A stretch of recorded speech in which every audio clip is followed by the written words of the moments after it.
पृथ्वी पर जीवित रहने के लिए कई जीव जंतुओं ने अपने आप में कई बदलाव किए और उन जीवों ने खासकर जो अपनी शिकारी जीव से छोटे हैं। यही कारण है कि कई जानवरों की प्रजातियों ने अब तक के पूरे विकास के दौरान छुपने और छलावरण के विभिन्न तरीके विकसित किए हैं। अगर आप इस चैनल के रेगुलर व्यूअर हैं तो आपने इस टॉपिक का फर्स्ट पार्ट जरूर देखा होगा। एनीवेज, आज हम आपको उन 5 जीवों के बारे में बताने जा रहे हैं जो किसी भी परिस्थिति में छिपने की कला में माहिर होते हैं। ये पेड़ पौधों पर कहीं भी खुद को बहुत खूबसूरती से छिपा सकते हैं। बफ टिप मॉथ। बफ टिप मॉथ एक मध्यम आकार का पतंगा है जिसकी बनावट किसी लकड़ी के टुकड़े जैसा होता है। जब ये कीट अपनी लाइफ के फाइनल स्टेज में होता है तब ये काफी बड़े और हैवी दिखाई देते हैं।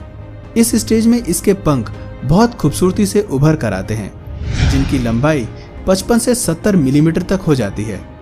जब ये जीव आराम करता है तो ये किसी टूटे हुए लकड़ी के टुकड़े जैसा दिखाई देता है। ये अक्सर मई से लेकर जून के महीनों में झुंड में दिखाई देते हैं। ये कीट यूरोप, एशिया और साइबेरिया में पाए जाते हैं। ये अक्सर पार्क और बगीचों या किसी पेड़ की टहनी पर दिखाई देते हैं। ये ज्यादातर पेड़ों की पत्तियां, नरम टहनी, यहाँ तक कि कभी कभी पूरी की पूरी शाखाओं को खाकर नष्ट कर देते हैं, लेकिन शायद ही कभी गंभीर नुकसान पहुंचाते हैं। टॉनी फ्रॉगमाउथ। ऑस्ट्रेलिया में पाई जाने वाली यह अद्भुत चिड़िया पेड़ों पर अपने आप को बहुत खूबसूरती से छिपा लेती है। इस चिड़िया को देख पाना या ढूंढना काफी मुश्किल है क्योंकि इसका रंग रूप पेड़ की टहनियों से इतना ज्यादा मैच करता है कि यह चिड़िया भी टहनी का ही हिस्सा लगती है। कई बार इस चिड़िया को लोग गलती से उल्लू भी समझ लेते हैं क्योंकि ये भी अक्सर दिन के उजाले में सोते हुए दिखाई देते हैं। इनका सर इनके शरीर के मुकाबले काफी बड़ा होता है। इस चिड़िया की लंबाई 34 से 53 सेंटीमीटर तक होती है और वजन 1.5 पाउंड तक होता है। ये अक्सर जंगलों, नदियों या उसके आसपास के इलाकों में पाए जाते हैं। Leaf tailed gecko. सूखे हुए पत्तों जैसे दिखने वाला ये जीव है लीफ टेल्ड गेको। जैसा कि इसके नाम से ही पता चलता है कि लीफ टेल्ड गेको का नाम उनके चौड़े फ्लैट पत्ती जैसे पूंछ के नाम पर रखा गया है जो इस छिपकली के पैरों के बीच से होता हुआ फैल जाता है। इनकी त्वचा आमतौर पर इस तरह से चिन्हित होती है कि ये पेड़ की छाल या सूखे पत्तों जैसा दिखाई देता है।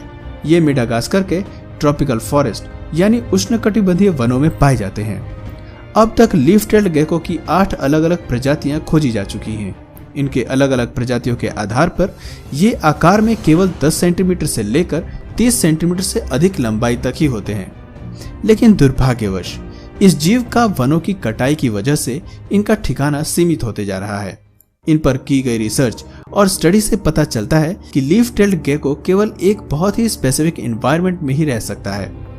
यहाँ तक कि WWF यानी the world wide fund for nature ने इन जीव को top 10 most wanted species list में ही रखा है क्योंकि इस जीव को अवैध तरीके से पकड़ा जाता है और पालतू जानवरों के अंतर्राष्ट्रीय व्यापार में इन्हें ऊंचे दामों में बेचा जाता है। आउल यानी उल्लू, इसे तो हम सब जानते हैं, पर क्या आप इसकी सबसे बड़ी खासियत को जानते हैं कि कैसे पेड़ पौधों या जमीन पर रहकर ये दूसरों को उल्लू बनाते हैं। इसके पंखों का रंग आसपास के वातावरण से इतना मेल खाता है कि इन्हें ढूंढ पाना तो काफी मुश्किल होता है। इसके साथ साथ ये आसपास के परिवेश में छुपने के लिए इतनी अच्छी नकल करता है कि मानो अदृश्य सा हो जाता है। वैसे तो उल्लू की सभी प्रजातियां छुपने में माहिर हैं, लेकिन सबसे ज्यादा गायब होने वाली प्रजाति है मोटेल्ड वुड आउल। ये मटमैले भूरे और पेड़ की छाल और लकड़ी के रंग जैसे होते हैं। इस प्रजाति के उल्लू का कलर कॉम्बिनेशन इतना ज्यादा पर्यावरण से मैच करता है कि जिससे उल्लू आसपास के पेड़ों में लगभग अदृश्य हो जाता है। बैरन कैटरपिलर्स। इस कैटरपिलर कीट को देख के लगता है कि जैसे इसने अपने आप को सिर्फ दुश्मनों से बचने के लिए ही अपने शरीर के रंग और बॉडी को विकसित किया है। यह कीट भारत, श्रीलंका और साउथ ईस्ट एशिया में अक्सर आम के पत्तों पर पाया जाता है। ये कैटरपिलर पहले एग, फिर लार्वल स्टेज में आता है और फिर क्रिसलरी स्टेज में आकर तितली में बदल जाता है। मादा कैटरपिलर गहरे हरे रंग के शेड में बड़ी होती है तो नर कैटरपिलर भूरे रंग के शेड में। जब यह अपनी लार्वल स्टेज में होता है तब इसे आम के पत्तों में पहचान पाना मुश्किल होता है। यह पत्तों के बीच में बैठकर बिल्कुल पारदर्शी सा हो जाता है। तो दोस्तों, है ना ये सारे कमाल के जीव दोस्तों अगर आपको ऐसे ही और भी अद्भुत जीवों की दुनिया देखनी है तो प्लीज कमेंट में पार्ट 3 जरूर लिखिए और प्लीज वीडियो को लाइक और शेयर करके हमारा हौसला जरूर बढ़ाइए। और यदि आप इस चैनल पर नए हैं तो प्लीज चैनल को सब्सक्राइब करिए, क्योंकि मैं ऐसे ही ऑसम वीडियोस लाता रहता हूँ। आज की वीडियो में इतना ही, तब तक के लिए नमस्कार।